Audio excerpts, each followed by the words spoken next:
Olá, esse é o programa Academia em Debate da Chancelaria da Universidade Presbiteriana Mackenzie. É uma alegria estarmos de volta aí no seu televisor, compartilhando verdades e conhecimentos da nossa sociedade, da nossa cultura e da academia da perspectiva da fé cristã reformada.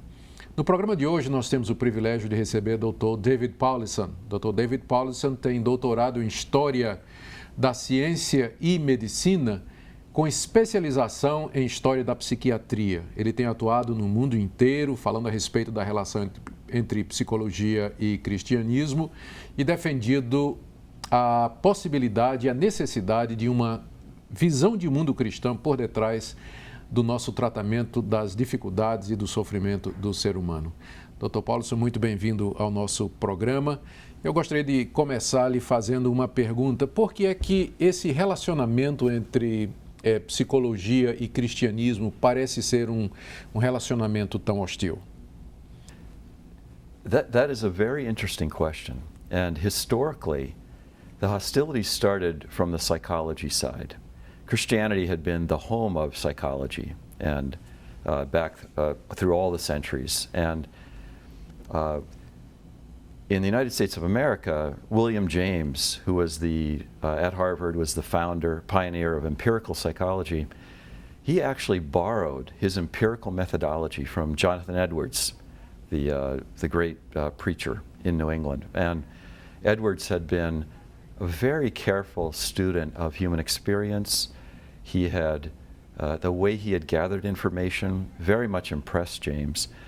And Edwards' most famous book had been a treatise on religious affections, and William James essentially took up the same topic, but he took it up stripping out all the Christianity, which obviously Jonathan Edwards was speaking as a Christian, and neutralizing the Christianity. William James sought to come at a more neutral, universal sense of religious experience.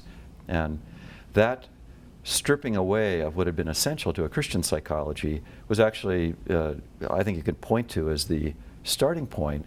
And then you can see how in that the Christian church has at least an ambivalent reaction to something which would seek to take away their own distinctives while maintaining some of their methodology.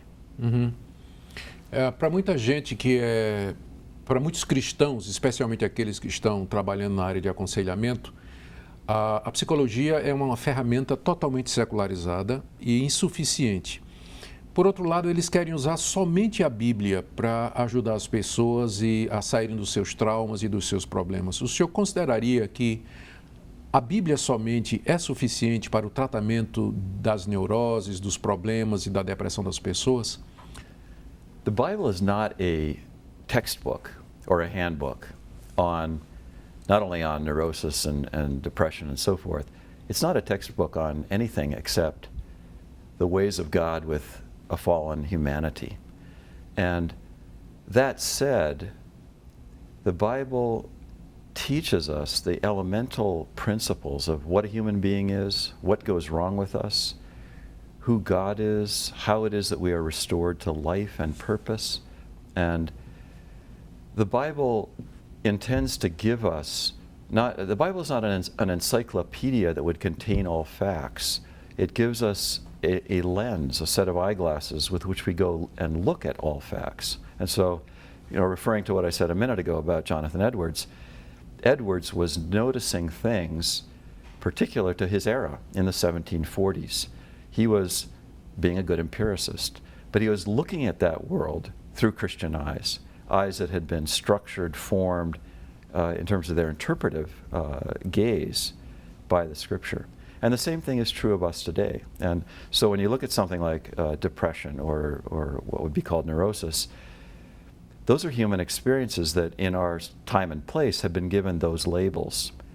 But what are the experiences? What are the things that go into them? What happens to people? What is going on inside them? How are they behaving? What are they feeling?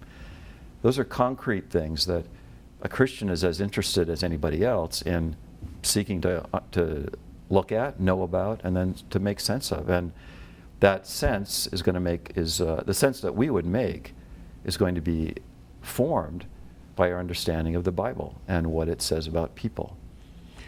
Se a gente for usar a Bíblia para tentar entender o sofrimento humano e a dor humana, nós vamos encontrar o conceito de pecado. Na sua opinião, esse conceito de que o ser humano é um pecador deveria ser levado em consideração quando nós analisamos as causas da sua depressão, dos seus problemas mentais? If you're going to be true to reality, you must take sin into account in everything. I mean, in our conversation here, sin could be coming account if we were afraid of each other or seeking to impress each other, and those are not, sin is not just I take out a hatchet and I seek to hit you, you know. It's subtle things like the way we orient to other people. It's fears we have, things we're ashamed of. It's desires that rule us that we're not even aware that they are fundamentally self-centered and egotistical, narcissistic. I think that probably the single biggest hindrance to people understanding why a Christian approach to deep life problems that considers sin to be an essential part, why people don't understand that is that most people's view of sin is that it consists solely of conscious, willfully chosen actions where I considered the alternatives and I chose to do something wicked. Now, that is one kind of sin, the high-handed sins. But most sin, in the way the Bible portrays it, is like a form of madness. It is like a neurosis. It's like being drunk. It's like sleepwalking. It's simply who we are that is distorted. Uma das pessoas que mais contribuiu na história da psicologia para eliminar o conceito de pecado no tratamento das pessoas foi o famoso Sigmund Freud. Nós vamos falar a respeito dele já depois do nosso intervalo.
Estamos de volta com a Academia em Debate, hoje com o Dr. David Paulison falando sobre psicologia e cristianismo. No bloco anterior, nós tratamos da questão do conceito do pecado no aconselhamento das pessoas e no tratamento daqueles que estão sofrendo. E eu mencionei o nome do famoso Sigmund Freud. Eu queria então perguntar agora a Dr. Paulison. Dr. Paulison, em que sentidos a ideia de Freud de que isso que nós chamamos de pecado, na verdade, nada mais eram do que desejos legítimos que foram suprimidos pelas tradições, pelos dogmas religiosos, até que ponto isso tem ajudado ou não no tratamento das pessoas? You know, Freud is a very honest man about the perverse things that are going on inside a person. I mean, he's obviously been accused even of being a bit perverted in his own curiosity. But I would say that he saw many things about the perversity of eroticism, the just deep irrational hostilities that people feel, powerful experiences of anxiety, shame, guilt, punishing sense of failure. And those are all things that I believe are symptomatic of that deep Christian view of the sinfulness, fallenness, and brokenness of the human heart. Now, the reason Freud is not only does not call them sin and is unable to see them as sin is because he is an atheist. And sin is a category that locates us in relationship to God. And so Freud, I would say that Freud, one of the ways I might interpret Freud is that he came out of a culture that was very confident in human rationality and human volition and was not aware of the deep, dark secrets inside. So in one sense, you could say Freud rediscovered sin, but because he didn't believe in sin, he called it something else.